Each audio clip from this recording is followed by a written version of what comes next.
الأجل مولا مولا. یہاں جتنے حضرات تشریف فرما ہیں سب کا دعویٰ اس بات کا ہے کہ ہم اردو جانتے ہیں. شاید ہی کوئی ایسا جو کہ ہم کو اردو. وہ لوگ جن کا تعلق یو پی سے ہے، خاص کر کے لکھنؤ سے، ان کا کیا پوچھنا ہے. لیکن کیا واقعی ہم کو اردو آتی ہے؟ کیا واقعی ہم اردو جانتے ہیں؟ مثال دیتے ہیں. ایک شخص کی شادی ہوئی، شادی کے بعد اتفاق سے جو سسرال آئے تو آج 18 سال ہو گئے، واپس جانے کا نام ہی نہیں لیتے. خدا نہ کرے کسی بیچارے کو سسرال میں رہنا پڑے جس کی کوئی اوقات نہیں ہے، وہ بھی کچھ نہ کچھ مزاحی باتیں کر لیتا ہے. آج کسی بچے نے کچھ ایسا جملہ کہہ دیا کہ ان کو لگ گئی بات. آئے گھر میں ساس اماں سے کہا کہ اب میں سوچتا ہوں اپنے گھر چلا جاؤں. تو وہ تو بیچاری 18 سال سے ہی جملہ سننا چاہتی تھی. انہوں نے فرمایا کہ جائیے. تو جب انہوں نے کہا میں جانا چاہتا ہوں گھر، سسرال والوں نے کیا کہا؟ جائیے. اس کے مقابلے میں دوسرا داماد ہے، شادی ہوئی جو گئے تو آج تک پھر موقع ہی نہ ملا مصروفیت کی بنیاد پر سسرال جانے کا.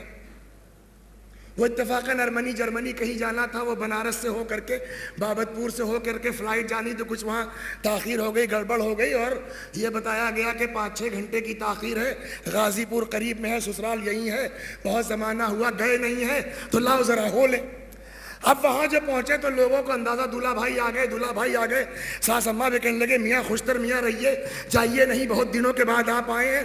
اور اب یہ بیچارہ جو نیا داماد ہے، نہیں مجھ کو جلدی ہے اور یہ ہے اور وہ ہے، پورے گاؤں والے اکٹھا ہو گئے، محلے والے اکٹھا ہو گئے. آپ آتے کہاں ہیں؟ آپ ملتے کہاں ہیں؟ آپ رہتے کہاں ہیں؟ رک جائیے. نہیں بھائی مجھ کو پاکستان جانا ہے، مجھ کو جرمنی جانا ہے، مجھ کو فلاں جگہ جانا ہے. جب یقین ہو گیا کہ ان کی واقعی فلائٹ ہے، یہ نہیں رک سکیں گے، تو بیچاری ساس اماں نے دبے لفظوں کا ٹھیک ہے جائیے. تو پہلے والے داماد کو بھی کہا گیا جائیے، دوسرے والے داماد کو بھی کہا گیا جائیے. آپ ایک کاغذ پر لکھیے، جناب زید نے اپنے داماد سے کہا جائیے، جناب خالد نے اپنے داماد سے کہا جائیے. دونوں جائیے کا ترجمہ ایک ہے،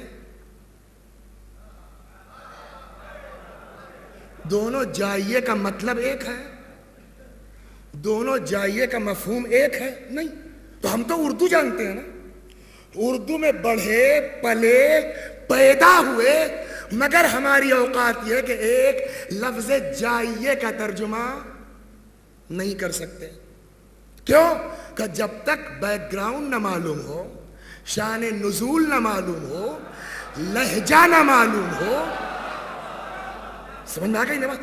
کب کہی ہے بات، کس تناظر میں کہی گئی ہے، کس سندرب میں کہی گئی ہے. تو جب ہم بغیر شان نزول اور بغیر لہجے کو سمجھے ہوئے اردو کے ایک جائیے کا مطلب نہیں سمجھ سکتے، تو وہ قرآن جو اللہ کا کلام ہے، جب تک شان نزول کا پتہ نہ ہو ہم کسی آیت کا ترجمہ کر سکتے ہیں؟ لغت جاننے سے قرآن کی تفسیر نہیں ہوگی، قرآن کا ترجمہ نہیں ہوگا جب تک شان نزول نہ معلوم ہو، لہجہ نہ معلوم ہو. اسی لیے پیغمبر نے فرمایا انی تارکن فیکم الثقلین کتاب اللہ و عطرتی اہل بیتی. قرآن سمجھنا ہے تو عطرت بتائے گی، لہجہ کیا ہے، شان نزول کیا ہے، بیک گراؤنڈ کیا ہے.